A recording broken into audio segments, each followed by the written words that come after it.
Yeah. All right. So, hi again. On behalf of the symposium conveners and AVANI cohort, I would like to welcome architect Bijoy Ramachandran to moderate the second session of the day on vulnerable ecosystems and resilience. Bijoy is an architect and urban designer and founding partner at 100 Hands, a multidisciplinary design studio based in Bangalore. The studio draws on a keen sense of the urban, in their projects, often represented in patiently executed analytical drawings. The architects have redirected their focus on the urban context by returning to the questions of scale, character, spatial and visual impact, and remaking the public domain, all of which is so vital to the tempestuous urbanism of Indian cities. Vijay is also one of the AVNI Advisory Council members. Thank you, Vijay. Over to you.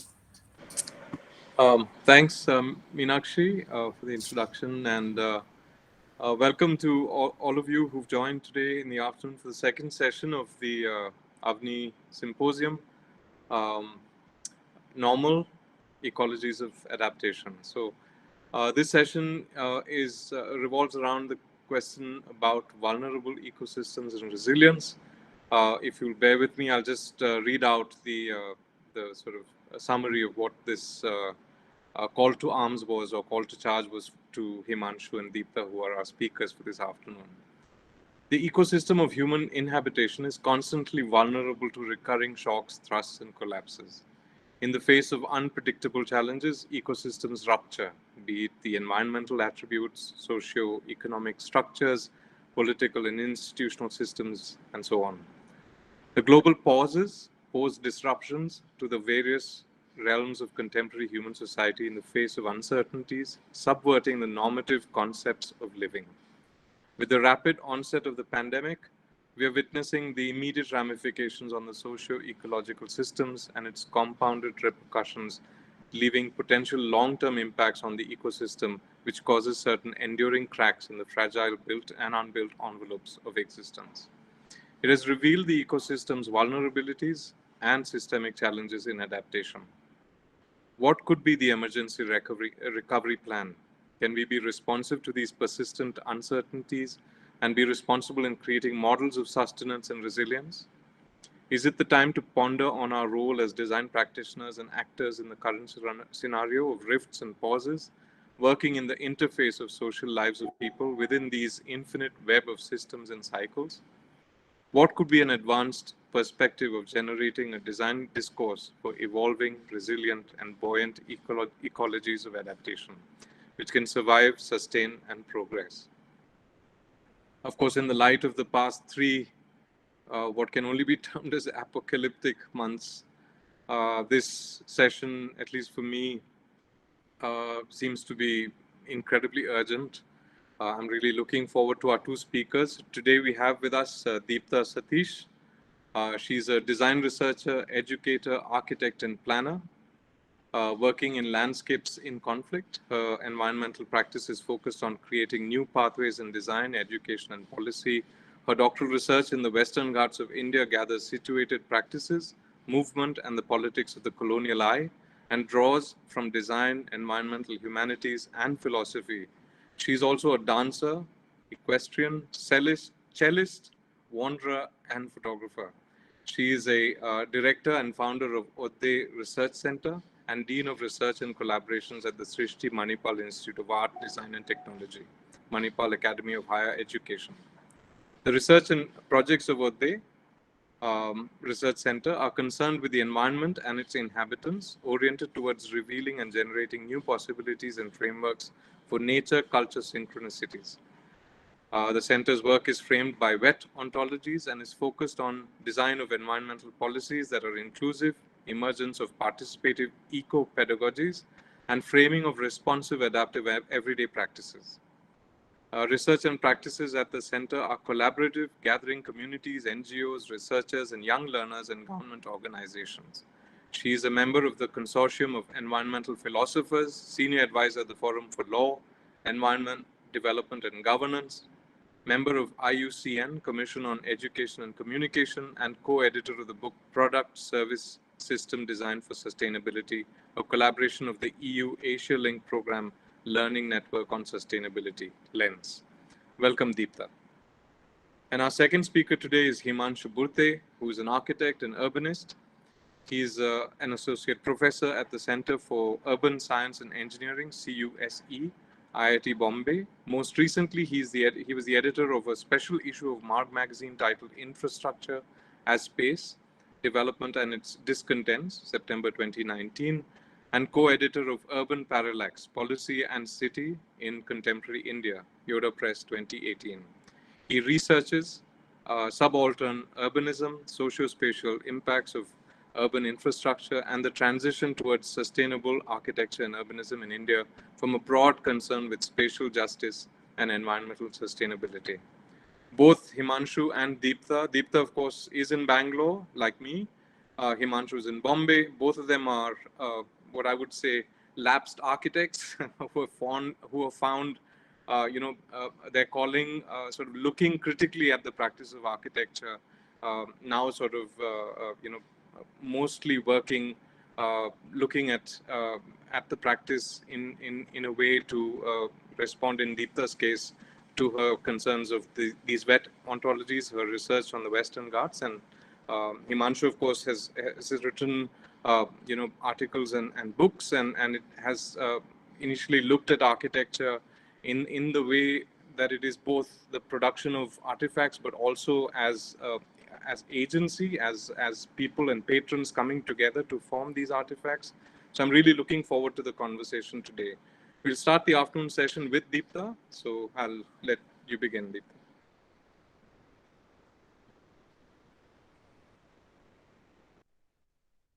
All right, let me just share my screen. Hold on.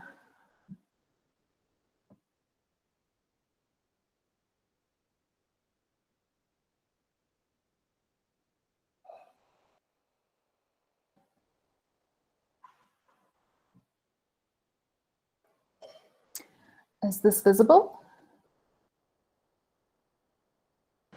Yes. Okay, great. So good evening, everybody, and I'd like to thank AVANI Institute of Design, and thank you, Salmini, for inviting me, and Bijoy for that rather generous introduction. And thank you, everyone, for attending this evening. I guess what I'd like to do first is I'd like to begin with sharing an experience when I was last at AVANI in 2018. It was the 9th of August, and I had been invited to say a few words at AVANI's orientation event, along with Bijoy, who was to give the inaugural talk. The monsoon season had set in over a month earlier, bringing incessant rain to the Ghats, and that day was no different. We had gone from the Calicut airport straight to the campus, situated along the Ghat slopes in the midst of a 200-acre rubber plantation. The school structure itself is built into, or partially built into, a lateritic rock.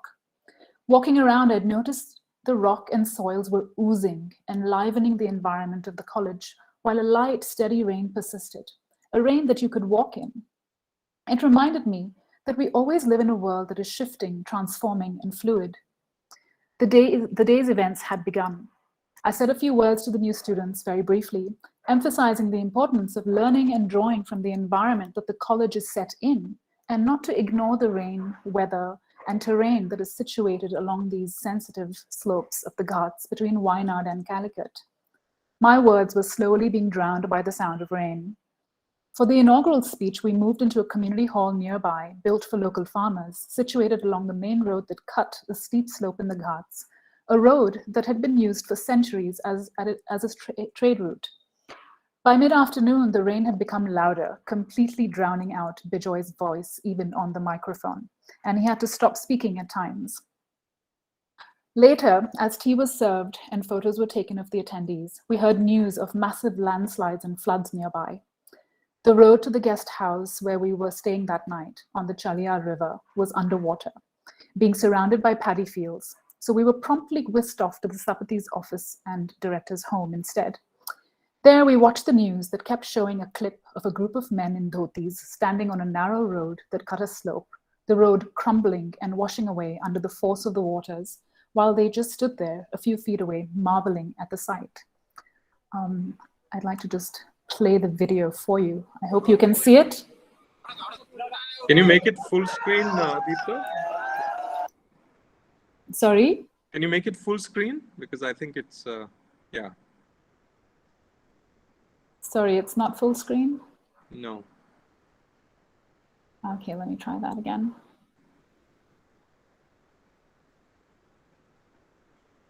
How about now? No? It's okay, it was playing, so let's just keep going, Deep. That's fine. Okay.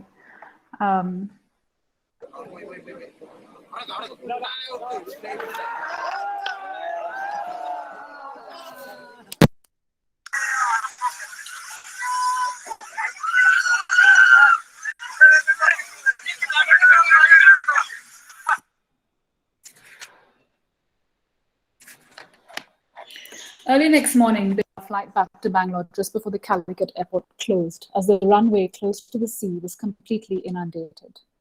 That day, unbeknownst to us at the time, water from the largest dams in Kerala, Idukki and Idemalayar, were open for fear of the dams breaking under the pressure of the amount of water that had collected in the reservoirs. The officials had waited far too long to release water, and rather than a gradual release, had to open multiple sluice gates simultaneously. Madhav Gadgil was on the news sharing the devastation having been caused by thoughtless construction projects for development and the lack of clearly demarcating ecologically sensitive zones for conservation in the Ghats. Some of the areas were affected by the events that day were colonial monoculture plantations of teak forests, tea and coffee plantations, and intensely cultivated vials throughout Wayanad, Coorg, and South and North Canara. The plains and coasts saw waters everywhere, the backwaters and canals gushing, while many of the locals near the coast took to their houseboats during this time of inundation. Many slopes of the Ghats had also been washed away in these places. These events have been largely attributed to climate change, of when, where, and how much rain has fallen. That a certain amount of rain that has fallen on those few days was more than usual in a particular geography. The floods, and particularly landslides of 2018 and 19, are not necessarily markers of only increased rainfall. Following Gadgil's clues, perhaps it was a colonial misunderstanding of the terrain, to which I add a lack of adequate understanding of the weather, the way the earth transforms with it, and the abilities to respond to this dynamic world. It's not possible to predict exactly where, when, and how much rain will precipitate. And when it does precipitate, it becomes water on the surface. It becomes muddiness, mist, and wets materials. What we need to consider is that in the Ghats and beyond, the monsoon season is a time of great change, of renewal, revitalization, initiation, birth and death, motion with movement of water, inhabitants, materials, and atmosphere, and the emergence of new things, processes, and practices. These are things that cannot be controlled by policies and laws, and the lines we draw to manage them, the weather, non-human species, soils, and their interdependencies among sentient beings that are also continually adapting, changing relationships, never going back to an original state or form. Ecologies in the Ghats are dynamic and diverse in this wet, humid terrain with a multitude of spatial appropriations across time. This is flux, a non-equilibrium. Yet we continually desire equilibrium that is status, and change is always excluded. This making ground of inhabiting, inscribing lines of practices into the earth, corresponding with atmosphere, may be seen as a meshwork of movements that Tim Ingold writes about, that makes place in a weather world. I will elaborate this a little bit shortly. In the video clip we saw, there is one aspect that has remained outside of judgment and evoked a sense of pity or sympathy even, the road that collapsed. We forget that this is a man-made thing, seemingly fixed, permanent, pakka. It was designed by drawing a map or a plan, a form that privileges a view from above. We designed the habitat for humans by drawing lines on paper, in plans, elevations, and sections, and perspectives, and deem them true representations of the world, of the past, and the world that is becoming into the future.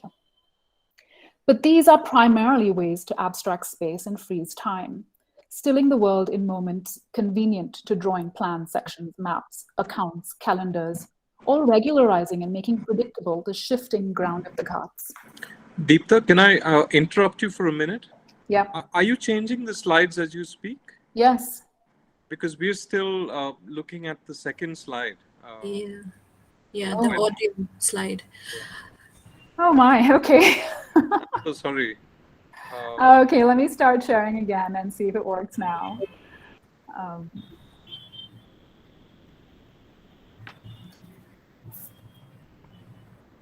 Okay, can you see my slides changing?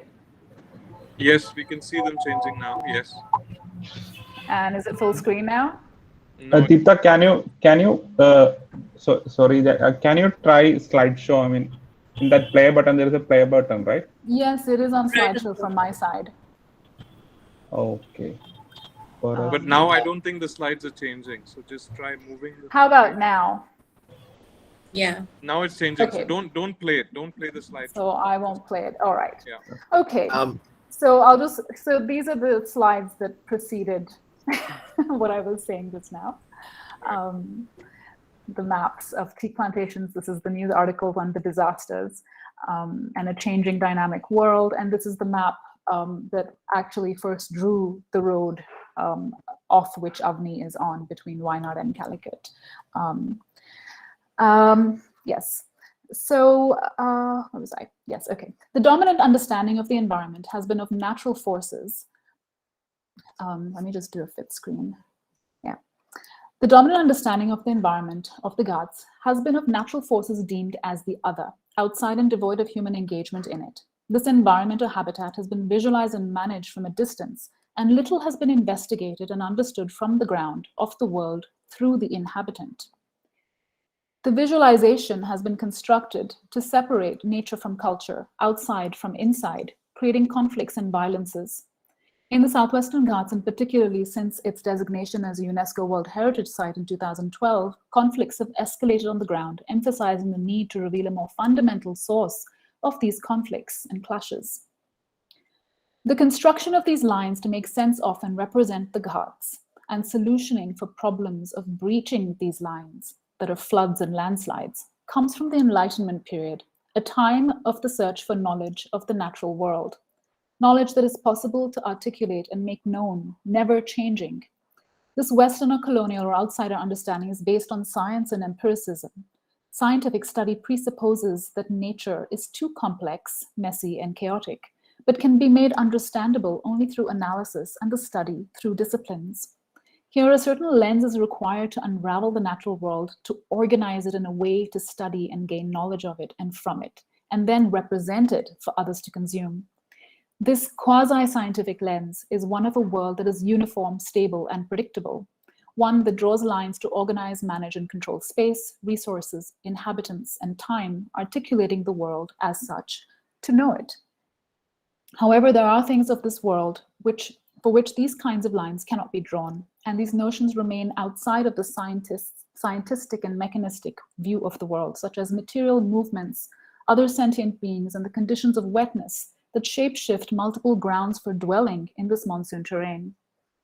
There is a world outside of the colonial eye, an imagination that exists in the everyday contemporary that has not been engaged with in the world of design particularly. To think about this other world, I open up the possibility of two conceptualizations of the world. One of a drainage imagination, of the idea of surface that separates water and land, atmosphere and earth, wet and dry. Drainage is a function of extracting water out of material making a land-water divide permanent. I propose a threshold imagination, a world of seepage and soaking, of holding and releasing moisture, of inhaling and exhaling, transforming over time with water and rain, becoming conditions of wetness, from least wet to most wet. The two worlds that clash in the Ghats are between the voyeur and the walker. The voyeur, or the colonial administrator, surveyor, scientist, is one who gazes, analyzes, freezes, or arrests the world in space and time through the visual, using only a single sense, devoid of a sensibility of being in the world. The voyeur writes in order to read and reads in order to write, to represent the world in a way that can capture it, to interpret and represent in order to manage, strategize, assert power, and control. As one moves the eye from being in the ground up and above the ground, the world appears as only a static image to the eye, with other senses becoming inactive. And from afar, the world moves less, as one is unable to see the nuances and changes that occur at a scale of human engagement on the ground. The view from above is advantageous. although it is only a partial reality, a privileged perspective as it hides other aspects of reality, of change, movements, relationalities, and time, what James Scott terms as the optics of power. Being in the world, in the ground of the Southwestern Ghats, with all senses and sensibilities actively making the world, an immersion into context and to be context sensitive. But when seeing from above, there are no sensations but vision. And from up there, the world is still a gigantic mass immobilized before the eyes, as Michel de Certeau says. What the eye gazes upon is but a moment, frozen. Frozen, a world frozen to which comparisons and judgments of conditions can be made. That this is the condition, and it used to be like this, and it could be like that in the future. This world can be evaluated as everything is in its pakka state, fixed, finished, stilled, designed, the means to an end, to be judged, used, and so on. The elevated position puts the voyeur at a distance, outside of the world, outside of practice, not even to experience, but just to know in order to control. It is a political move. It is also a social move, placing the voyeur in control. The voyeur is above the walker. The voyeur controls the walker. The voyeur is the expert. The walker is the inhabitant. The voyeur's instrument is the map, an image, illustration, a representation of a moment in time. This is the world that's actually familiar to us. The conflicts are at a fundamental level of an inadequate understanding of the world, the environment, and sight. When we inhabit a threshold imagination, how can we see as a local in a rain terrain? The architect, planner, scientist, engineer must shed their view from above, that we take for granted to be true, and see what is here and now on the ground in the environment through wetness. How can we transform the way we comprehend the world of the Ghats? The first and primary difference is our engagement in the world, to pay heed to being the inhabitant first, rather than the professional.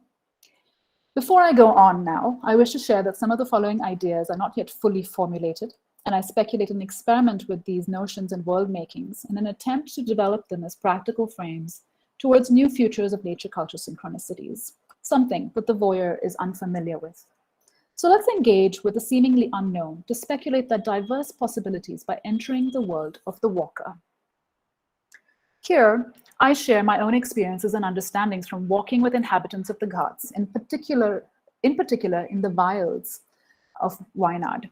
What is distinct about farming families in this region is their understanding of different kinds of precipitation and rain, and how to correspond and adapt with them, each initiating diverse practices of not just cultivating in the earth, but growing foods such as pepper and vanilla that require particular conditions of atmosphere and tree trunks of moisture and humidity to grow.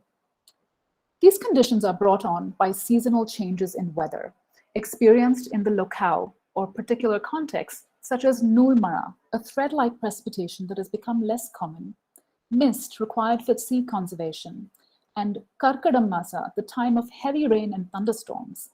This is a different understanding of time from the abstract, predictable, reliable, and accurately measured time of the Gregorian calendar.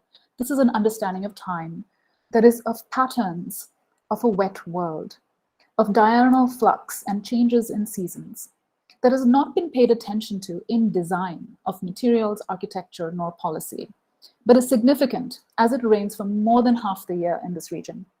The life world of the Ghats is continually changing in minute and dramatic ways of operations of growth, movement, and soakings. Here, time is embedded in the everyday ordinary in relation to the movement of materials and inhabitants, human and non-human. By the way, it has just started raining heavily here where I am. Although many farms and communities were unable to cope with the devastation of the floods and landslides in 2018, there were others whose creative practices passed down from generations worked with rain, precipitation, inundation, and the changing grounds. These included conservation of diverse seeds, working with the slopes between low and high grounds to create nurseries and transplantings, using medicinal concoctions of wild herbs to enrich the soils and saplings, and planting fruit trees amidst the paddy fields that attracted particular birds whose droppings strengthen roots. Recorded everyday practices of engaged understanding of the seeping world include curing seeds in misty conditions, thatching shelters made of mud, plastering porous walls with a mix of cow dung and ash, planting diverse crops along slopes to ensure diversity of soil, some of these that don't wash away easily, and that some varieties of paddy, even after a deluge, may not be consumable by humans, but is so for other creatures who then fertilize the earth. And there is a deep understanding of death and decay of materials that privileges soaking across dwelling practices. In this way, these small farms transform seasonally each ground of different rhythms synchronized with changing conditions, from bearing produce to laying fallow, of rhythms of movements and pauses. It is possible that the inhabitants of Wayanad are creative practitioners, continually constructing a dynamic matrix of multiple grounds and practices that nurture and sustain dwelling, not just for humans, but including the participation of other sentient beings and materials and movements. This terrain is a complex shifting matrix, a gradient of wetness, of things moving through it, with it, oscillating in between, and inhabiting particular places through practice time, moving through moments and inhabiting all at once. How do they do these things? How do they read a different world? What are the qualities of this world they live in? And is it possible for us, the urban, educated dweller, to, at the very least, partially convert into this sensitive, inclusive, and responsive inhabitant? How do they know and how and where and when to cite certain practices? When we ask these kind of questions, we seek a fundamental shift from problem identification and solutioning to seeking a richer, fuller, truer description of the world. Wetness and rain are inescapable in the Ghats. They inhabit a world that is always some condition of wetness that they correspond with. I place walking as a fundamental movement in ordinary everyday practice through a ground or milieu. It is particular and universal, a real way of being immersed. When we walk, how do we see and what do we see? By walking through a ground is like an ecotone. We traverse through atmosphere and earth and encounter inhabitants, rhythmically responding and shaping and moving with and through. This walking practice or practice of movement is a meta practice, one that holds all other practices and goings on. Henry David Thoreau elaborates on walking as a way of wandering, of giving in to the practice of walking without thinking about it, but thinking through it. Walking, to Thoreau, is a way of getting lost, not in a manner that one is clueless about one's whereabouts, but in a manner to find one's way through the environment, to be a creative practitioner in the everyday. This getting lost is a type of wandering that is of being immersed in the context and of a sensibility that acknowledges that phenomena are ephemeral, never to occur in the same way again. Tim Ingold further explores walking as being a material practice that involves paying attention to or demonstrating care through practice. This being in the weather world is possibly an existence to do something in order to do something later, a world of practices, operations, activities, and makings. This is also about the ordinary rather than the exotic. It is about the mundane where the consciousness is not called upon to make sense of it, but that the ordinary is everyday practice, of tactics rather than strategies, of responses rather than reactions, of fragility and vulnerability rather than predictability and permanence. Practices such as walking, thatching, sighting, searching for water, foraging, harvesting, or mending fishing nets, peeling and shelling adike, finding certain medicinal plants, and so on. This is an act of dwelling. The drainage imagination, however, is when the worlds are designed before they are lived in, or in other words, that acts of dwelling are preceded by acts of world-making. Ingold suggests that acts of dwelling are world-making. As AVANI writes, dwelling is an activity that lies beyond the reach of the architect, not only because it is a popular art, not only because it goes on in waves that escape his control, not only because it is of a tender complexity outside of the horizon of mere biologists and systems analysts, but above all, because no two communities dwell alike. To be carrying on in being with the world, the earth, atmosphere, inhabitant correspondence, is a whole array of practices that continually make it by being in it, by dwelling, inhabiting, an immersive or insideness that is not enclosure, but merely keeps open a way for seeing the kind of spatiality which is required for dwelling.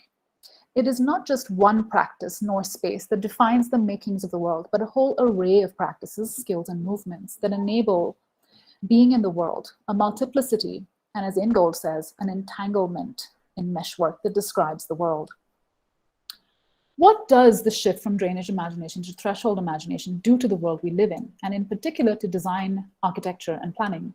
Do we go back in time and overthrow the systems our lives currently depend on? I once heard a tribal leader and healer say in his everyday parlance, "Munde hogbeku" in Kannada, which means one must move forward, pushing into the future through the present goings-on. This is what Tim Ingold calls correspondence, a continual making through time, entwined in changing threads of the past and holding multiple futures. If drawing is fundamental to design and we are no longer inhabiting a drainage imagination, what kinds of lines do we draw now? And some of this is resonating with Professor Chaya's talk earlier this afternoon, so I just wanted to draw that connection right here. And what kinds of lines are of a threshold imagination? Here are a number of speculations and thoughts in development.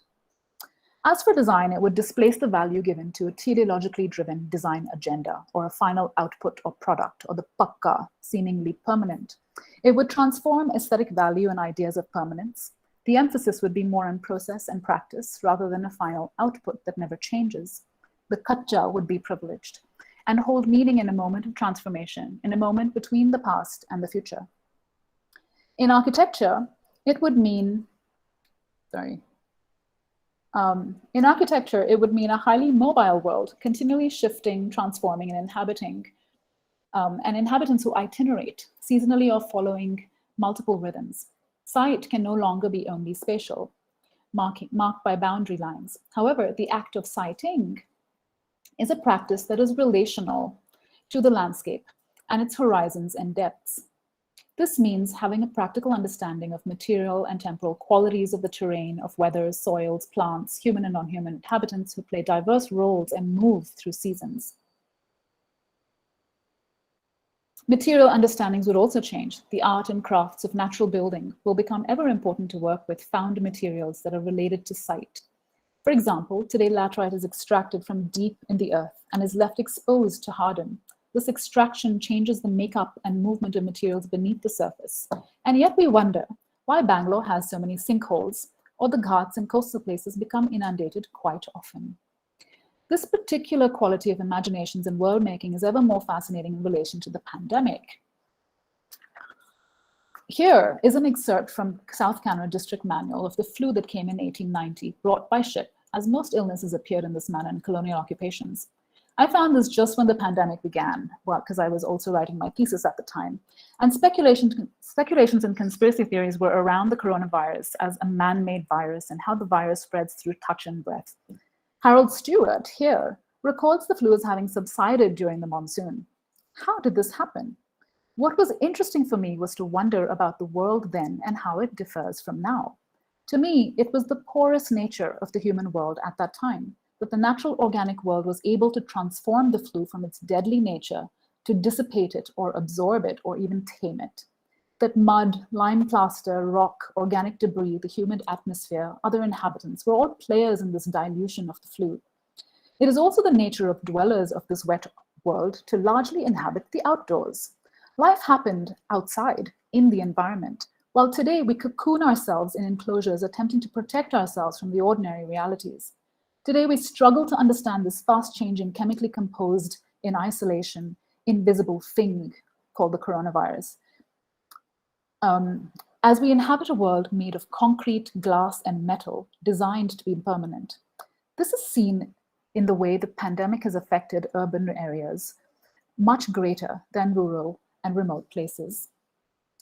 As for planning, we need a watery approach, privileging holding systems and responsiveness, flexible, adaptive, soft infrastructures for new kinds of development based on collective values and community needs and livelihoods, as opposed to a capitalistic economic modus operandi.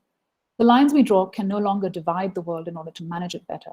Rather, the lines we inscribe into the world are those everyday practices of dwelling, of accepting the truth of movements that are real and physically appropriating the world, landscape, and wateriness.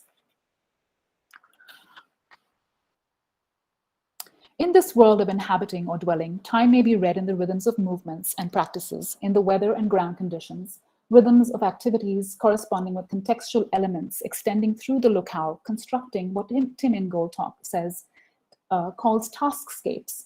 Task is a practical operation. These blur drawn boundaries and work with horizons encountered by walking. Every task is situated within and along multiple trajectories of other tasks or practices, their lines intertwined and knotted.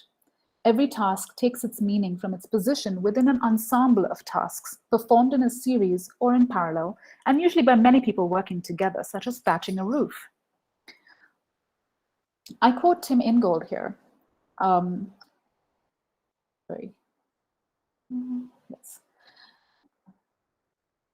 It is to the entire ensemble of tasks and their mutual interlocking that I refer to as taskscape.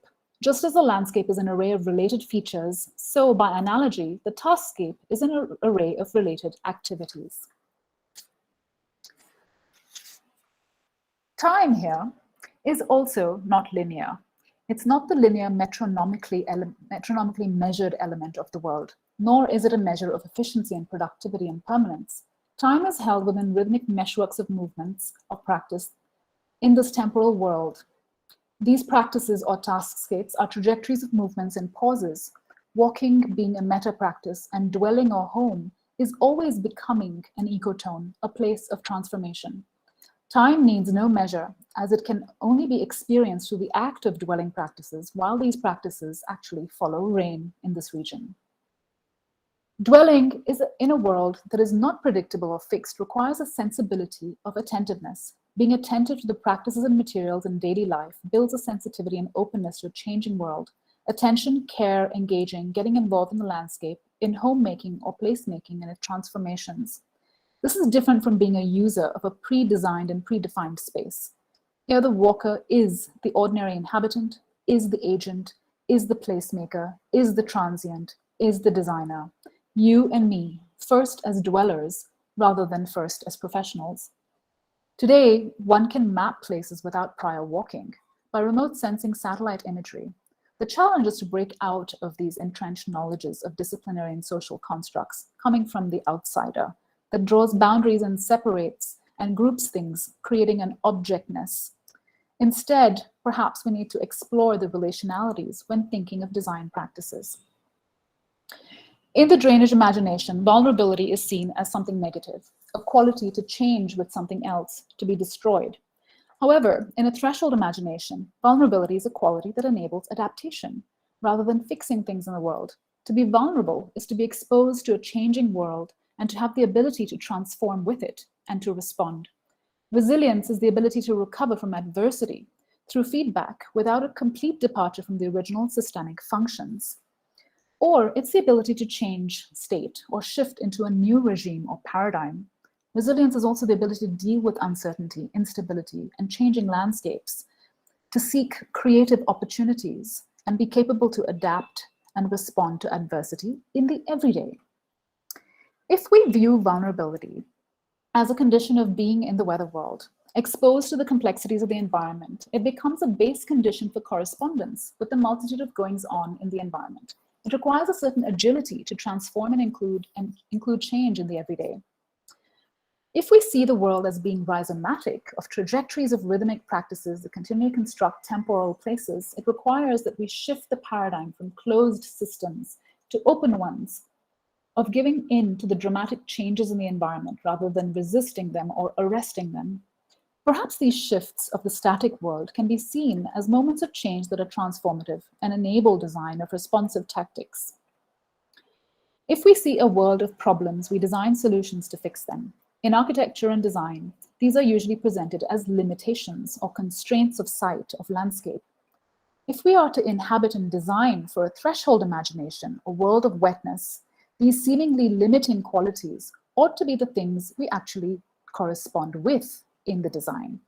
It is first of the reality of change that we need to embrace as we become sensitized and familiarized with places again and again, knowing it will change and familiarizing again. Rather than looking and observing site features that privilege landscapes as objects within objects, it is necessary to think through the qualities of places by considering and deeply exploring the threshold imagination, as each place demands a complex engagement and invention of methods to see, how the environment presents itself as we encounter it. Water is not H2O. It is elemental and material. Water does not move linearly. It seeps, oozes, infiltrates, soaks, inundates, precipitates, rises, defying gravity, moving non-linearly through materials, our bodies, and the atmosphere. Wetness is an ordinary condition. I'd like to close with a quote from Astrid Niemanns. Water flows through and across difference. Water does not ask us to confirm either the irreducibility or alterity or material connection, always making ecotones. An ecotone is also a zone of fecundity, creativity, transformation, of becoming, assembling, multiplying, of diverging, differentiating, and relinquishing. Something happens. Estuaries, tidal zones, wetlands, these are all liminal spaces where two complex systems meet, embrace, clash, and transform one another, perhaps even beginning here. Eco, home, tone, tension. We must learn to be at home in the quivering tension of the in-between. No other home is available. In between nature and culture, in between biology and philosophy, in between the human and everything we ram ourselves up against, everything we desperately shield ourselves from, everything we throw ourselves into, wrecked and recklessly, watching, amazed as our skins become thinner. Home is how we inhabit the world. Home is when our feet dwell. Thank you. Wow, thank you, Deepta. That was quite something. Thank you so much. We'll go straight to Himanshu and then have a chat. So, Himanshu, and I think, Mitul, are you presenting? I'll share the screen. Okay. Yeah, great.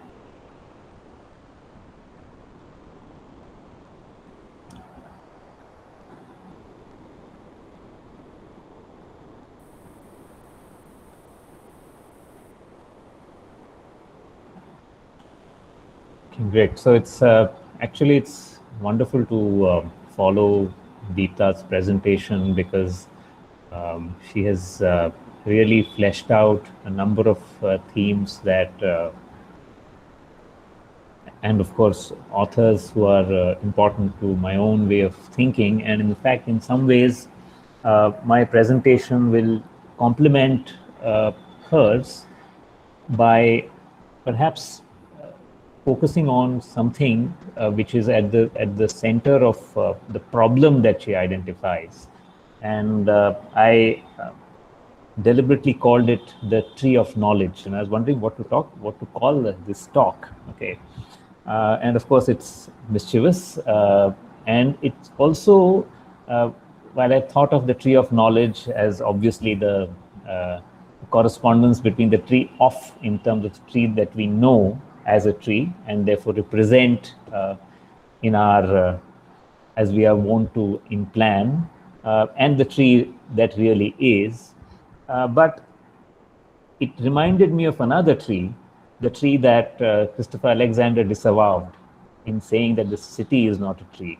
And all of these actually pivot around the idea of abstraction that I'm going to focus on as a key problematic. Next, please. So, to put it really baldly, at the core of what I'm going to say today, very briefly, and hopefully in a simple enough and direct enough a way as possible, is how we know the world, how we choose to know the world, or the ways of knowing the world that we privilege in our societies determine what we do in the world and what we do to the world. So that is at the core of my interest in the idea and the practice of abstraction. And I must say, though I've not really got into citations, etc., to keep it really clutter-free, but this interest in abstraction and my thinking through it is very owes a great debt to the work of Henri Lefebvre, the outlaw Marxist French philosopher, best known among architects for the production of space, but that's just one of the 70 books that he wrote, right? And he had something to say about everything, especially the everyday.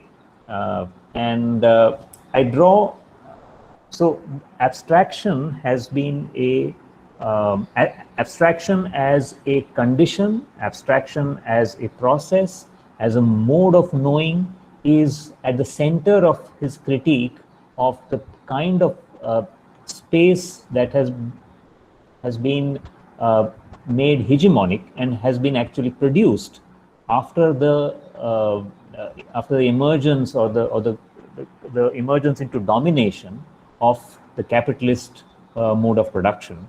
What is interesting, and which is what made Lefebvre get kicked out of the Communist Party that he was a member of in almost close to when he was 60, was that he sees that as also a feature of the socialist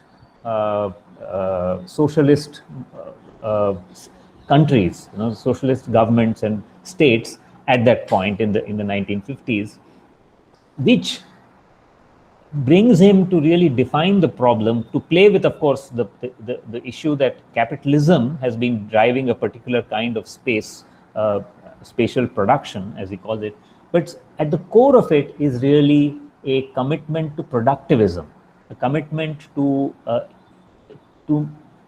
creating a world which is about increasing productivity. And today, even if we are not increasing productivity in terms of manufacturing wildly, in increasing profit. And the profit need not be only of private capital. You can have state capitalism, you can have all varieties of things. And interestingly, in Lefebvre's critique, the liberal democratic state is part of the capitalist system. So it's not as if there is a big opposition between capitalist forces and the democratic state. So this is the background. But what is most interesting for us here, and which resonates with Deepta's observations about the way we have divided land and water and the lines and the need therefore for a threshold kind of imagination, is this mode of fixing the world in various abstractions, in categories, and then scrambling to deal with the usual boundary problems that brings with it. Next, please. So let's begin with a simple question. Right? We perhaps know what a tree is, but do we really know what a river is?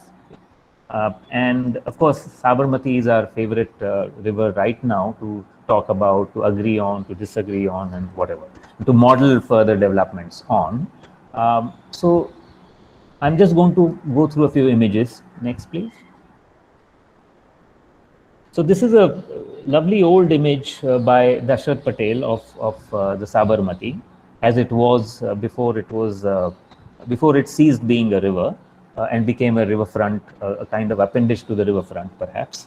And what do you see in this is what I can see, I'm sure all of you too, is people, animals, sand, water,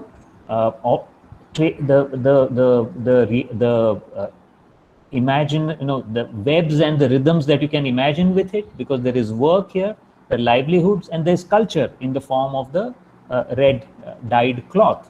And there's also some vegetation here in the middle of the river. Right? This is the middle of the riverbed. So the river is seen in this image as this socio-natural process.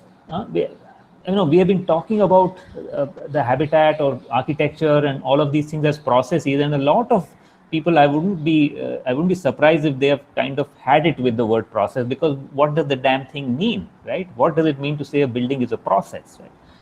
So this is where, in a sense, you see that the river, if you think of it really as a practice, a natural event, a natural sequence of events, unpredictable, and involving many other practices, social, animal, and so on, then it starts becoming a very complex kind of thing which we, in shorthand can call process. Next, please. So, but how do we turn this river into knowledge? This is a problem. We are all educated people. We have to teach something in our schools. Right? So this map. Okay. So before we go, let me talk about a bit about the map. Clearly, the map we know is not the territory, and the map is not really. The map is a very reduced and selective representation of whatever is being mapped. As James Scott himself notes in that classic book that is necessary to, I think, just being barely educated, seeing like a state, he makes the obvious point that a map cannot have all the details of the geography or the social geography that is being mapped, because it will be useless. Right? You want maps have to perform certain functions, so they have to leave out a lot of other details. So when you take a look at the map of India, the river is just a line, especially the big river. The small river is absent. Then you have a less reductive map like this, which actually shows, and this is just off Wikipedia. You know, this is not. I've not done any real research on this in any. I'm just looking for some maps for Sabarmati, and this caught my attention. What is nice about it is not just one line. It's not even two lines. Okay, that's like great, because it's water and it is land. It is some sense of terrain, a watershed. It also has other rivers and other streams that are coming into. So the river is not reduced to this one single nice, neat double line that starts somewhere and ends somewhere. More interestingly, the river here, going back to the idea of the process, is actually imaginable as a process, because it starts somewhere, the water flows down and then flows out into the sea. So there is the river is, in that sense, a very fashionable word now, performed event. Right? It's not really performed by people, but it's something that happens. It's a constant event under making. What is also very interesting is you don't know when it would have water and when it would be dry. You can broadly expect in a river like the Sabarmati, which is seasonal, that you'll be happy if you had water in Ahmedabad for about 4 months, is what I hear from people who know better than me. So, the fact that the river is also a temporal reality, which means it changes in time, is something which this map simply lies about, because it cannot handle that kind of complexity. So to really understand the river, you need the river, this kind of spatial map, fixed satellite image kind of map, and then you need a timeline, and which would also be a freezing of patterns that have been averaged out over a period of time. So there is a freezing in space, there's a freezing in time, and all knowledge, what we understand as knowledge, and which we give out commodified through degrees and whatever other ways, is fundamentally this kind of scientific abstraction. Right? Why do I say this? I don't say this to say that we just junk it. I say this simply to for us to start recognizing it for what it is. Now, what does it mean to abstract? At its root, abstraction is about separation. You separate when you say this is the river and this is land. You separate land from water. Very simple. And you enforce that separation through a line. My favorite question has always been in class, let's go to the beach, show me the line. So you will send out an army to protect the line, the coastline as territory, yeah? But you go to the beach and there is no line. Okay, so this is a kind of, it is a concretization. It is it's very interesting, this line between land and water, because there is no such fixed line. It is a produced line. It's a constructed line, and the basis of it is again some kind of averaging. It's exactly like the average human being who you may search high and dry and you won't find, but that average human being is is fixed in some senses, at least as a band, in terms of how many calories he or she needs and stuff like that. So knowledge for us has up to the after the Enlightenment, as Deepta also mentioned, has been founded on the principle of abstraction, and Lefebvre contrasts that with a lived knowledge, which is of course the kind of knowledge that Deepta has given us great insights into. And this contradiction, this conflict between two forms of knowledge is at the heart of, for me, the challenge that we as architects, I say we, though I am lapsed, it will take me a while to fully reconcile to being the heretic that many think I am. I'm not. Okay. So next, please. How we know is what we do. If I have drawn the river endlessly from school as a line, then I have to produce the river as a line. And what I mean by that is, it's not as if I'm not conscious of it.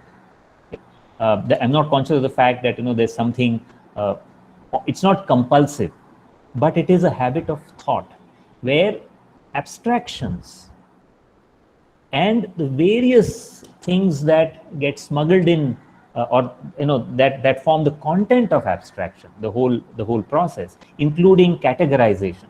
One of the best examples of categorizations that cause enormous and visible violence, I mean, it's become visible to us only recently, is the simple gender classification, man and woman.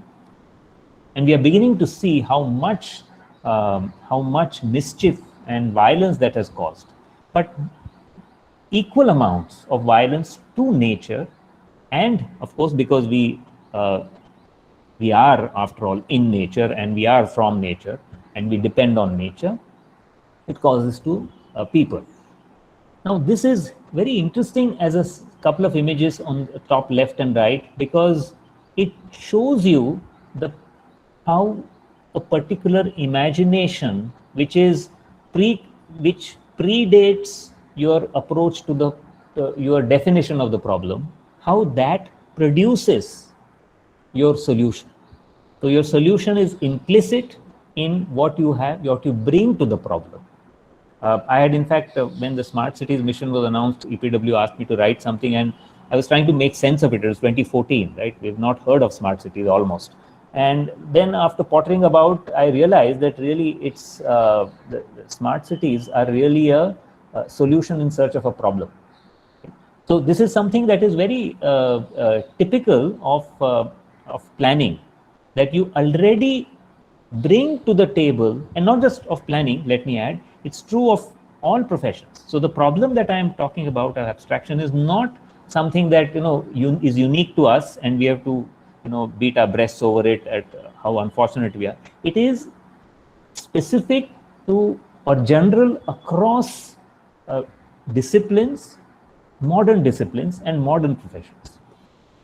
So let me go back to this image on the left. What it shows us, if you look carefully, is the Sabarmati has this peculiar habit, has this peculiar characteristic of being sandy to the north and sandy to the south, but liquid in the middle. And that's very strange, right? It's very, very difficult to figure that out if you have not actually gone there and seen that. It's not very difficult to see, you understand, because you've got water being pumped in from somewhere and poured into the river. So what, in a sense, has happened to the river is, if you think of the river as a process which starts with it springing out of a source, passing through, interacting with the landscape and nature all along, being subject to the weather, okay, and to various other forces, and finally finding its way into the sea. If that is the river, then this little patch of dark blue in the middle, perfectly in the city, is not really a river. It's some kind of spatial product. So this is for me, this is interesting because it is not about a particular architect or a particular school of thought. It is about architecture in general and the architectural imagination, which is completely in the grip of geometry, because geometry is the as a kind of chapter of mathematics. It's the most organized and logical representation of the spatial world, and architecture is basically say cornered in Euclidean space, which is an abstract space. And this is only one of those examples of the realization of that space, except this is at a city scale. Of course, we have much greater examples that we really look up to and constantly do arti of, like Chandigarh or so many others, where geometry is more real. Geometry is basically an abstraction, right? This whole realm of abstract knowledge, which is treated as more real and therefore imposed on the situation, on the ground itself. And what is interesting in both cases, whether it's Chandigarh or here or so many other examples, is how nature, as well as certain social groups, so it's not just nature, as well as certain social groups, are conceived of as being inert. You assume that in Mumbai, we assume that we will be able to build a road through the sea as a coastal road, because our abstract engineering knowledge is powerful enough to actually withstand whatever is in the way, and the sea is a known, is a known, scientifically known phenomenon. That is the assumption. Of course, we know that is not the case. Otherwise, we wouldn't, have discovered climate change, or we wouldn't be in such a tiz about what, how sea levels will rise and what the impacts will be, and so on. So we can talk about the limits of this abstract knowledge in reality, and the assumption that we have of the thoroughgoing and saturation of reality by the intellect, that underlies expert culture. Next, please. So what kind of concrete resilience does this abstract, the realization of the abstract form or abstract vision where land and water are separate, what kind of resilience does it promise? Well, it cannot promise very much. It either holds firm for that moment, or it just goes away. What is also very interesting is it has, because of the fact that the line is firm. It's also very interesting that the line is drawn as being very sharp and definitive, and the concrete wall must also be built like that. If you have a permeable wall, then there is some kind of violence being done to the sharpness of that line. And that sharpness, incidentally, I want to just remind you, is tied to the sharp distinction between land and water that has been offered. That underlies our imagination. Next, please. That incidentally was a image from a flood, sort of, when water was released from the dam upstream at the Sabarmati river front. So architecture, you could say, and of course I'm not talking of architecture as just pure design and quality of design and so on. I'm talking of the structure of our practice and the way it is imagined and what the underlying set of assumptions are. These are two terms I just offer as ways of characterizing and connecting the complete, shall I say, the strong anchoring of architectural practice in the property regime. So the plot of land you can also imagine as a kind of conspiracy, if you like something lurid like that, right?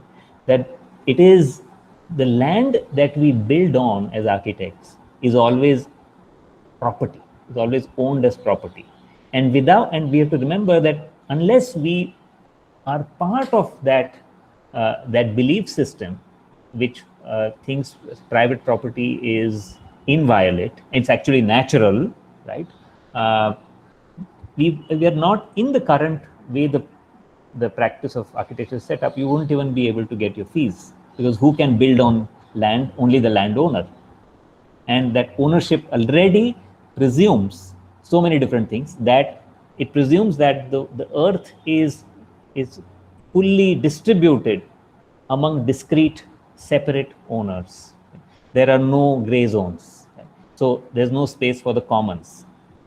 Even though we know that till 200 years ago, the regime of private property, and certainly in India, was not the kind of hegemonic regime that we know it as today. And even like 50 years ago, land was not the kind of commodity it is today.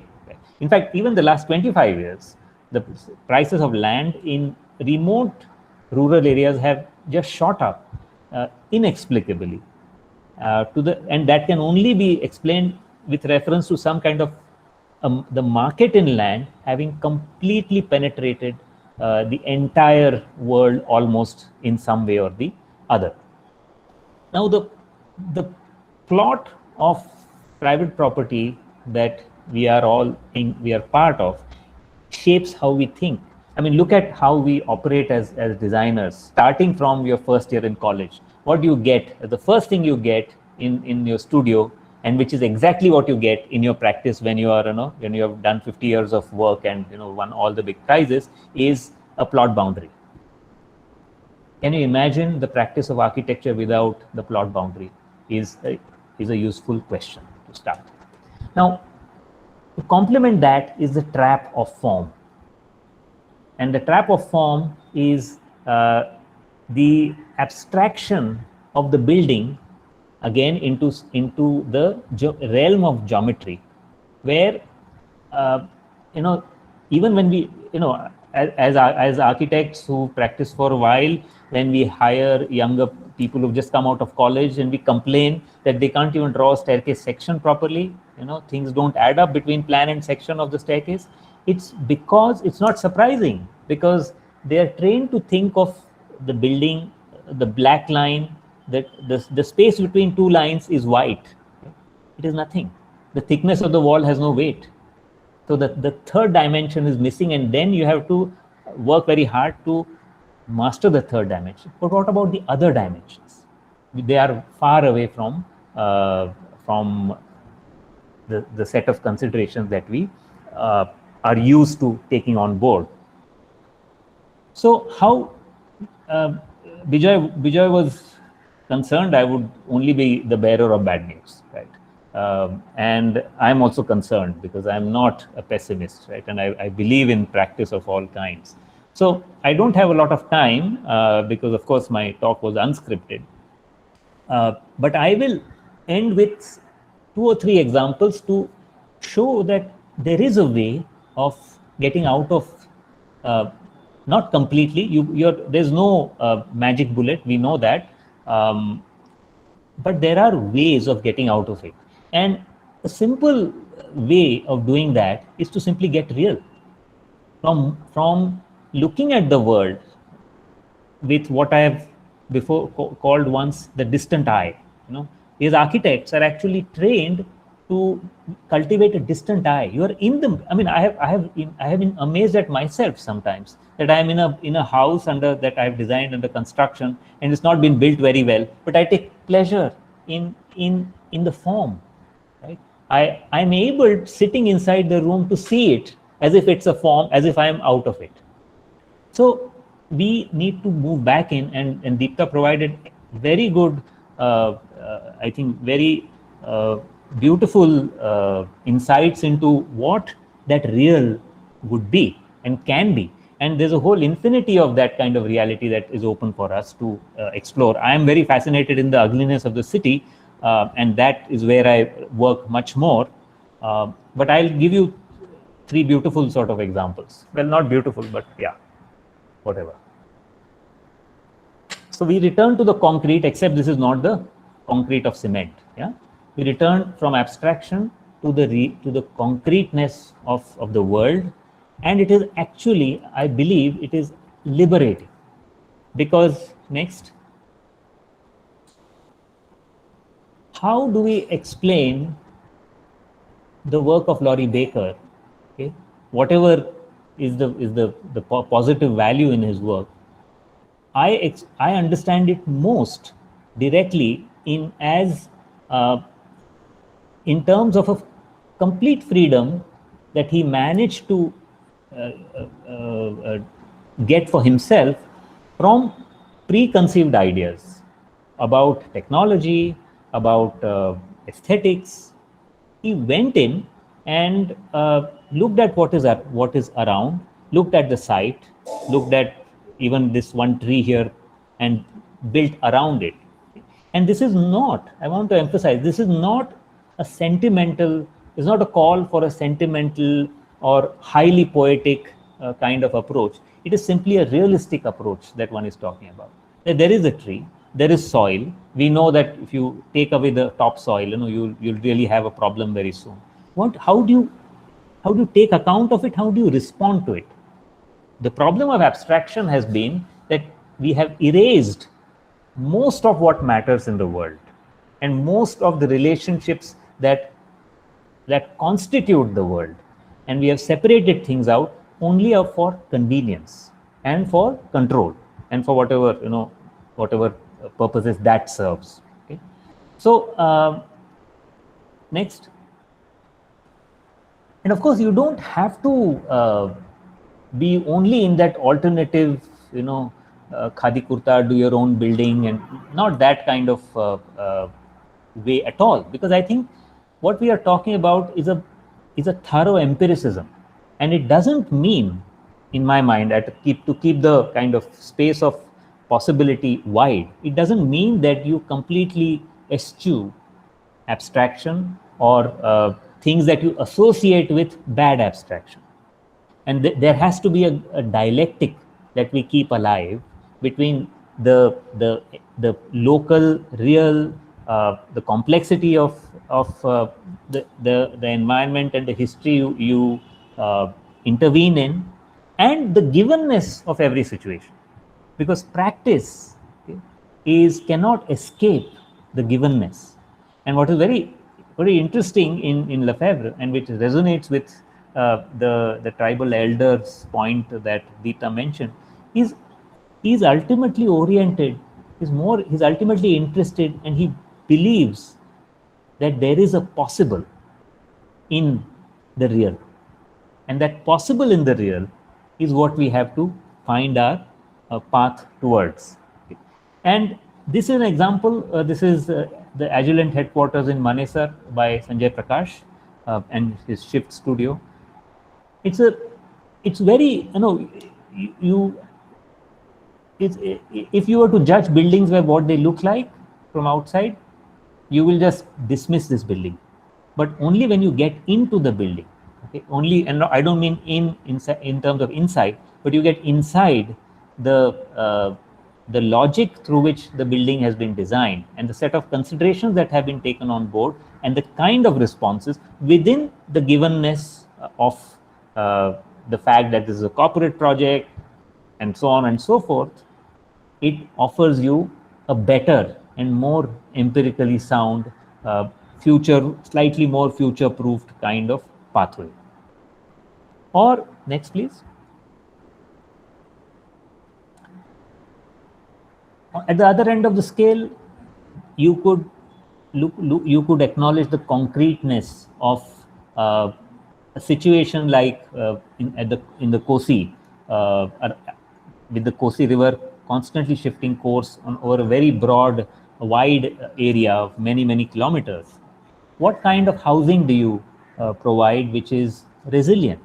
And This is Hunarshala's project and something straight off their website, where again there is existing knowledge historically produced, there's existing practices, but there is also value that can be added by what I just critiqued as, which is the abstract knowledge of abstract scientific knowledge. There's also some value there which you can join, we can bring in, because they are finally a dialectic. They both constitute each other. You can't separate one from the other. And what was created was a system of building with bamboo and many other techniques, which emerged from the traditions and the local resources. But what was fascinating was that system was finally turned around, pivoted on one single tool, okay, with which one could build that house. And this system also took on board, did not come with preconceived ideas about what is a good pakka house which can withstand the river, right? Because in that region there is a living with the flood, and you just build higher. You build a building on stilts, let the water come, let it even inundate, and then it goes away. So you discover what is already as a fact on the ground in terms of knowledge, practices, technologies, and on the basis of that you craft your act. It is the one of the real issues with our how we are trained as experts to practice is that we already we prioritize act over fact, and that act is what you are already trained, what you already have as a palette of solutions, approaches, and fixed knowledge, and it's a closed knowledge. But if you were to start with the fact, which is the fact on the ground, the fact of nature, the fact of social life, the fact of relations between them, the fact of relations within nature and within within societies that you are intervening in, and the relations between what the locations and systems you intervene in and the other broader systems. If we started with the fact, that is with greater empiricism, I think we would be able to fashion practices which are less, which will create less vulnerability, will create less damage both to society as well as to nature. Okay, so I think I'm done. Next, if I remember right. Okay, great. Thank you. Thank you, Himanshu. Man, that's quite a dynamite set of lectures. And you guys didn't talk separately, right? You guys didn't coordinate these two lectures yesterday after our chat. No, we didn't. It's unbelievable. Well, I'm kind of overwhelmed. The thing that comes to mind immediately is that, I think it's 1920 or something, this painting by René Magritte. It's called The Treachery of Images. And it says, "This is not a pipe." Yeah. And so it's written, "This is not a pipe." Below, there's an image of the pipe. And of course, neither of those two things is the pipe, because you got to have the pipe to smoke it. And you have to walk the ground to know it. So it's, well, not completely despondent. But I had a couple of questions, some sort of more operational questions for you, Deepta, particularly just to, with your students, and we have a whole bunch of students here attending as well, that with your students, when you're out on the Western Ghats and you're sort of observing and walking the ground, could you describe that to me? I mean, what do you do? What are the modes of this observation and this sensing, if you will, not looking?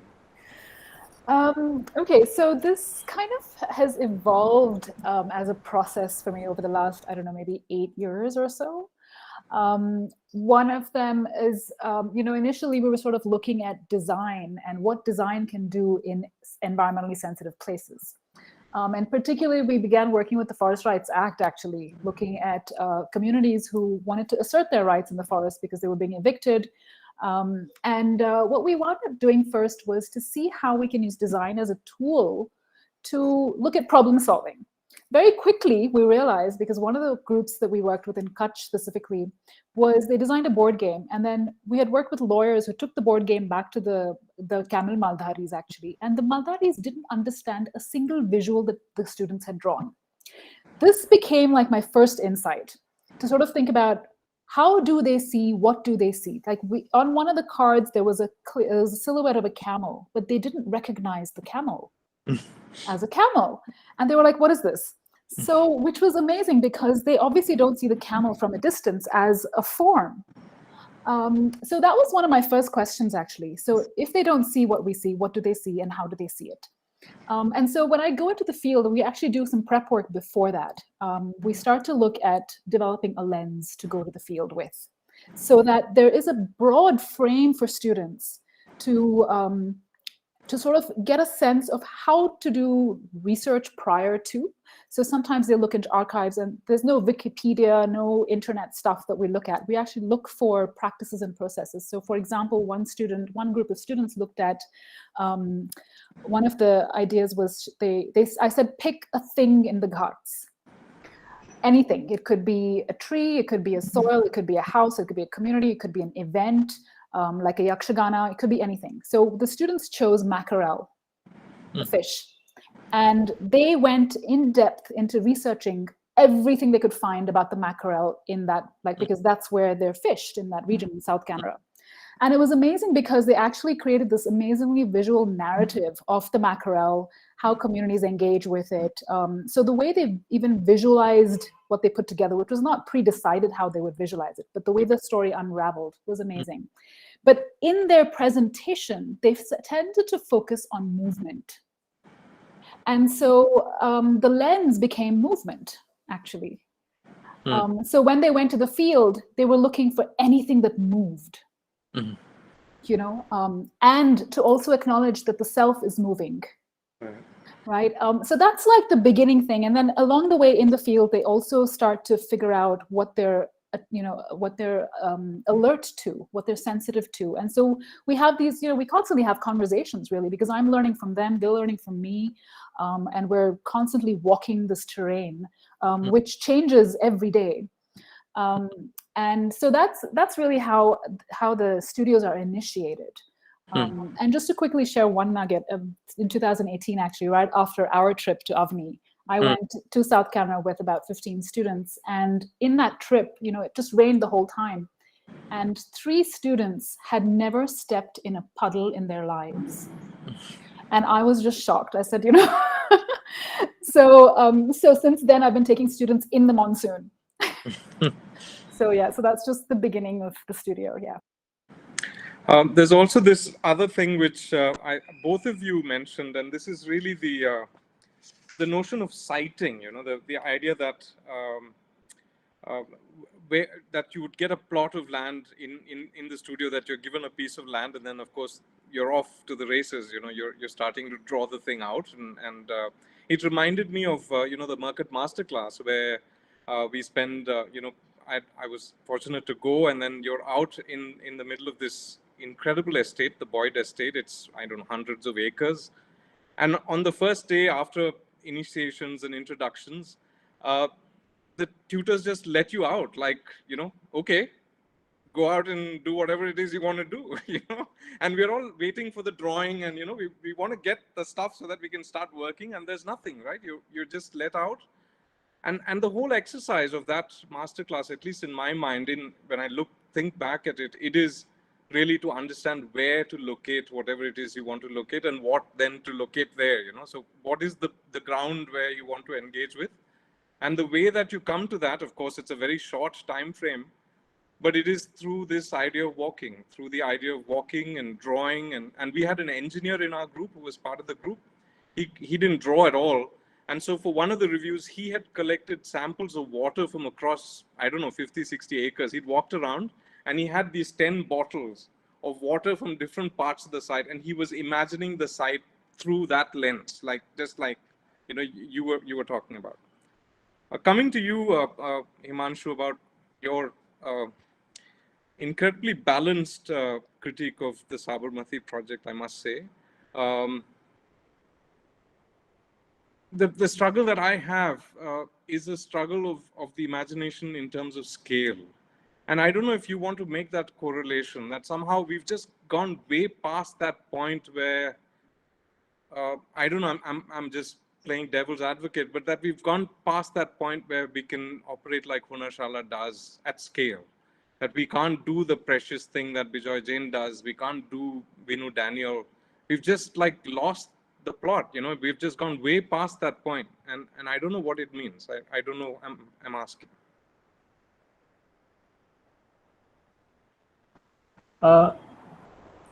So there's a theme that I have not that I've never really, I think, publicly spoken much about, which is involved here. So there are two things that are involved here. One is the theme of, say, designing yourself as the architect. What are you? What do you want to? What do you believe? And how do you live that belief? So that's one thing.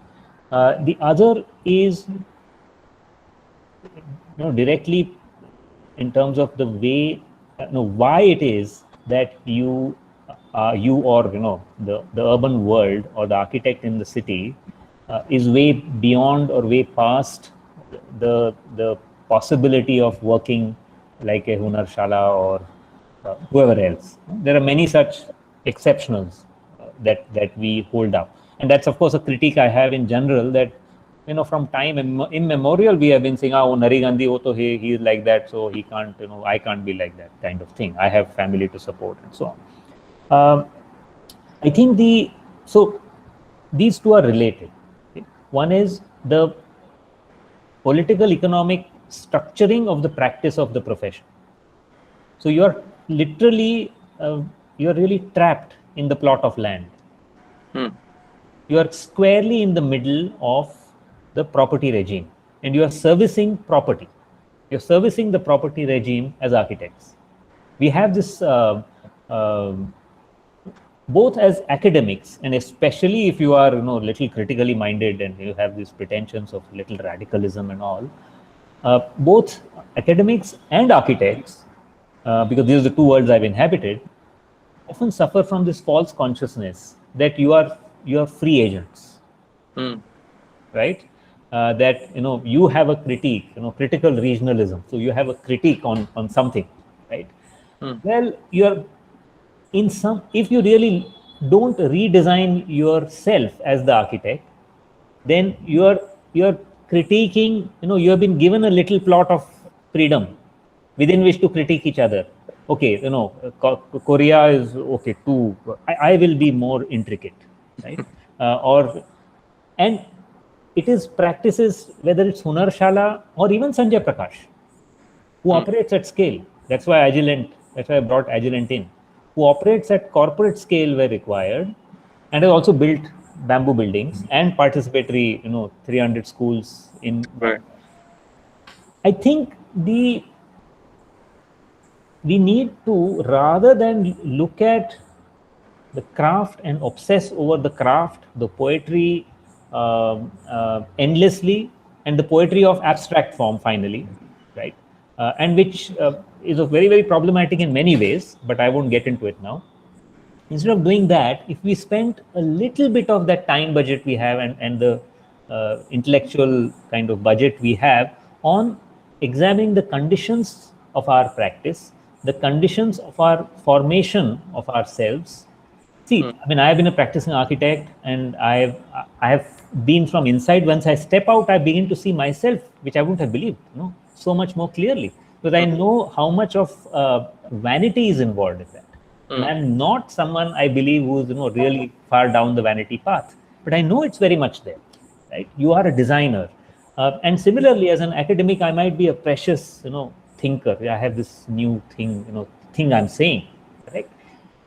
All of those things, whether you're architect, academic, or any other practitioner, or an NGO practitioner, you have to examine your practice, right? Because that is determining a lot of the specifics.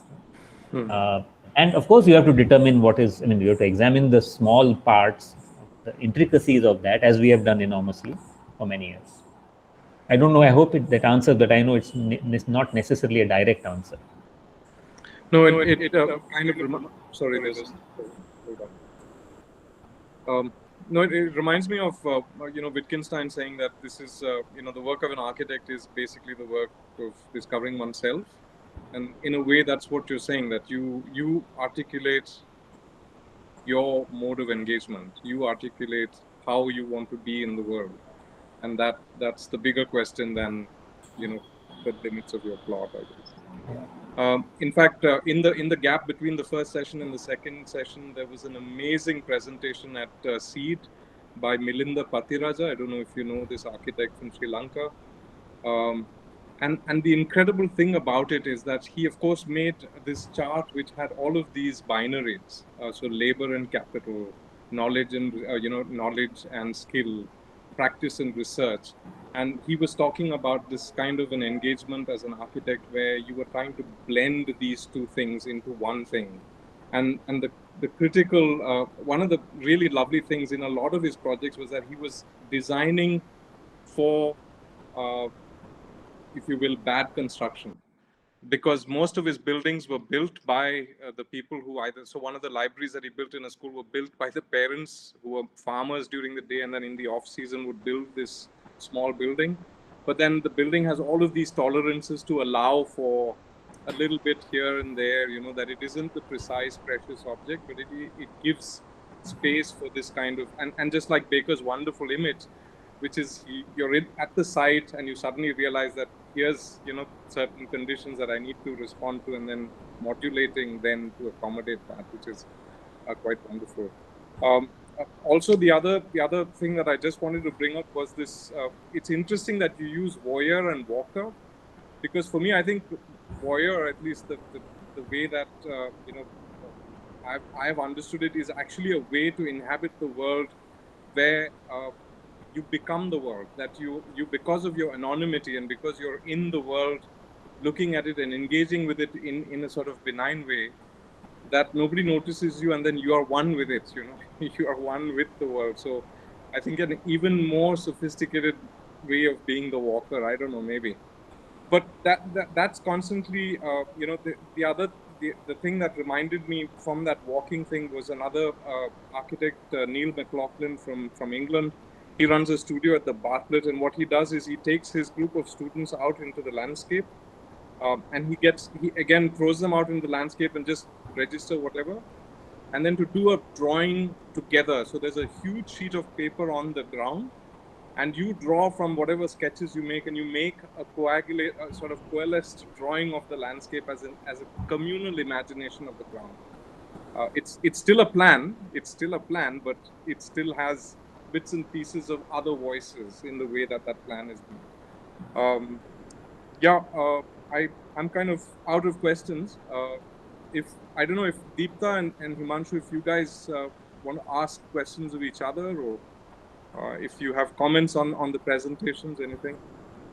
We have a question. Safe. Abu, are you here? Do you want to ask the question yourself? Yeah, sure. Can you hear me, Himanshu? Yeah, sure. Yeah, thanks, Himanshu, for a very lovely talk, and it was very relatable because it sort of echoes and resonates. I had one comment or feedback or maybe a question, that it would have been interesting if you could have inverted your opening punchline. So it should be, or it could be, what we do is how we know. I would say that sort of resonates more with the Marxist analysis. You quoted Lefebvre, and Deepta also talked about Tim Ingold. So I think we need to, and one of the problems with architectural thinking, education, studios, classrooms, everything is we are too idealist. We sort of follow too much amount of German ideology in the way we talk about concept and thinking and everything. So, and even you're talking about materiality, reality. So I think it should be more like what we do is how we know. And I think that would be a good point of departure for us to problematize the problems around us. The second point I would say is that in terms of abstraction, I think one of the ways, when you mentioned line geometry and you mentioned land, water, and I couldn't agree again more with that. But again, the problem is that we are still, even even in a way, even in spite of actually critiquing abstraction, we are still sort of still in that circle only of abstraction, because maybe I would say that what we need to do, maybe a way out could be to accept that we cannot evade language and representation, maybe to accept and educate the students about the politics of representation, because whatever we do, abstraction and representation are always going to be, sort of with us, right? And you mentioned gendered, and exactly, Judith Butler exactly mentions it like this, that how gender is a performative, the whole concept of performative, and how it is actually a representational thing. So I would say that instead of critiquing one form of abstraction, and sort of saying that okay, this has limitations, let's I think accept that abstraction or representation always has politics embedded in them, or say power relations embedded in them. And then we can start what kind of power relations are embedded in scientific abstractions, representations, or the different kinds of representations which are propounded by different disciplines. So yeah, sorry, I think I took too much amount of time and over explained it, but yeah. No, that was very useful, and really, I'm so glad to hear your interest and your conceptualization of much of this theory. I'll actually turn what you said on you, by saying that, in fact, you gave me a very good idea, and I am going to redo that slide. It was done in a hurry. So it's how we know is what we do is how we know is what we do, It's really a dialectic, right? That is perhaps the better way of putting it. And you're absolutely right about it is inadequate to vilify abstractions. So my critique is that abstraction, or what Lefebvre calls the conceived moment, is dominant. It has run away with the game, and the lived, whether it is of the slum dweller in Mumbai or of the in the Western Ghats, the farmer, that lived moment has been kind of repressed. Right? So if we keep that dialectic alive in our description of the world, then what also follows is we recognize that power resides not merely in the abstract, in the conceived moment, it also resides in the lived. Because what is very interesting about Lefebvre, which makes him really a fascinating thinker, he doesn't say that the lived is. He in fact conceives of the lived, which you would normally think would be very individual and psychological and bodily, which is of course there, but it is also socialized. It's also socially produced. It's a realm of meaning, which means that if I am in a patriarchal society, my lived knowledge, okay, or a caste society, then all our traditional knowledges and traditional wisdom, we have to start by assuming it will be organized around the caste hierarchy. I had this fantastic and very educative moment. Fortunately, that's a moment where my vanity as an architect was nicely, shall I say, reset. Is a nice way of putting it. Where this is a house that my wife Malini and I designed in Kerala, where we created, we used some old old materials from an old building here on the site and created a beautiful courtyard, modern house, modern tradition, all that lovely light and all the usual stuff, and endlessly photographing our own fantastic creation and people coming in and saying, oh lovely, and all that. Fine, all that is great. And then we had this visitor, and we had this group of theater people who came to see it. And there was this one guy who is now, I think, a well-known theater director, who made everyone else was quite happy with that kind of tradition, modern blend and stuff like that. But this guy made a very profound statement. He said, when I look at the Taravada model, it reminds me of the caste oppression of the Nayars. Okay? And the Taravada, the beautiful courtyard house that we all love. I mean, I am like totally in love with the courtyard houses, the temples of Kerala, and all of that, right? But it made me alive to what I have been blind to, okay, which I would have expected me, at least, to have thought about. I had not thought about it. I had, in the abstract, kind of said yes. So I think this kind of traditional lived knowledge comes with its own politics, as does the imposed knowledge of the expert. Okay. Thanks. I wanted to just quickly respond about one of the points. I think this whole notion of representation is, it's really important because you're right, we cannot move away from representation. But I think the base understanding of a place can be seen differently, can be recorded differently.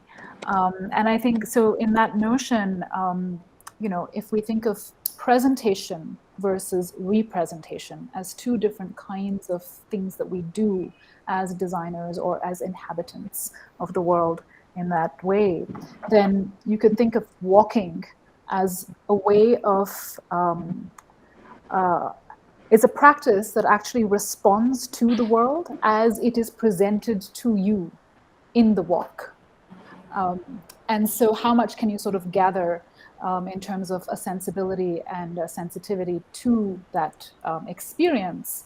And then how would you extract from that as a whole experience, to extract from that the kinds of elements that you would look at for design per se? And then after that would come a representation or an interpretation and then a representational mode.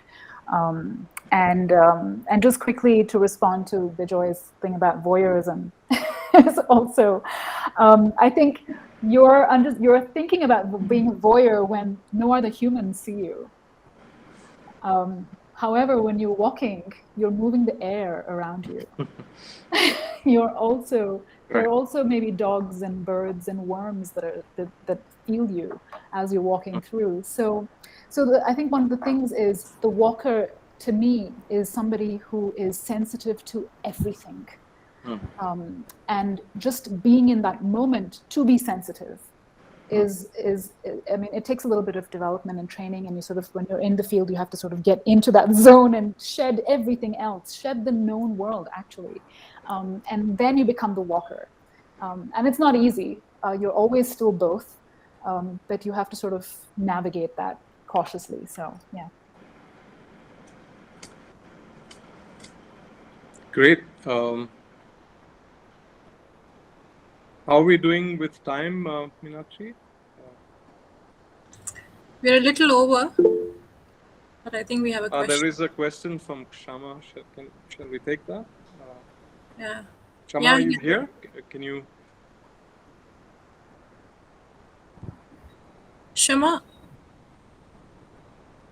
either you can go ahead with the question or you can type it in the chat box.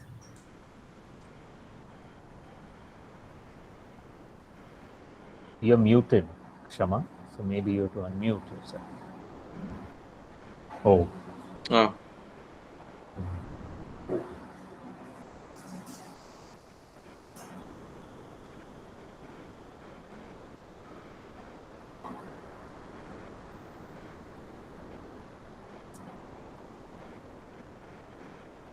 Are you typing, Shama? Can you type your question out and then we can get them to...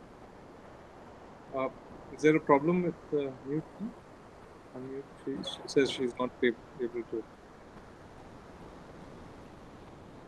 Shouldn't be at our end. Okay. Can you hear me, guys? Yes. Yeah. Thank you so much. It was very amazing, Deepta and Himanshu. and your approach to map and citing and the ecological aspects, both of you. Well, for me, what I learned today is a very amazing line of thread which you both commonly touched, which is called boundaries for me. Because when I heard about the topic, vulnerable ecosystems and resilience, I was willing to hear more about multiple ecosystems and how do we deal with these ecosystems as humans in the lived environment. But somehow I could find a line of thread you both are sharing, but you did not enhance it more. So, as far as this is concerned, abstract and concrete, I feel it's more about boundaries. It's about boundaries of livings, boundaries about existing, it's boundaries between what is nature and what is artificial, and a lot many other boundaries which are existing from so many years. So, especially the Sabarmati image which you shared gave me a thought how landscapes merge with each other, but to the contrast, we humans are persistent on creating boundaries. You rightly gave a perfect example of man and human, man and woman. We initially decided them to be very different, and then now we are trying to equalize them. We're trying to give them equal rights. We're trying to treat them equally. We're wanting to treat them on both levels, same. So we really have to change our perspective and look into blurring boundaries, which will create an interdependency of multiple ecosystems. And I think that is where the answer lies in getting back the ecosystems which we're losing every day in and out. Your contrast image of Sabarmati River and the image of the river in the city, which was having a very strict boundaries, made me realize that we are somewhere defining ourselves and confining ourselves to not mix and intermerge with each other, and that is what the problem is. And I feel that's amazing insight that I've really learned today. So I just wanted to share with you guys. Thank you. Thank you. Thanks, Pranav. Yeah, it's just there's a lot to sort of unpack, especially for practicing architects. So it's been an amazing session. Thanks, Deepta. Thanks, Himanshu, and thanks for the questions, Abu and Shima. We look forward to seeing all of you tomorrow for the third session. We start tomorrow at at 2 o'clock for all the thematic sessions and at 10 a.m. for all the participants, the curated participant session. right. But thanks again, and good night. Yeah. Thank you. Thank you so much for having Bye-bye. me. Yeah, Bye. thanks. Bye. Thanks. Bye. Thank you.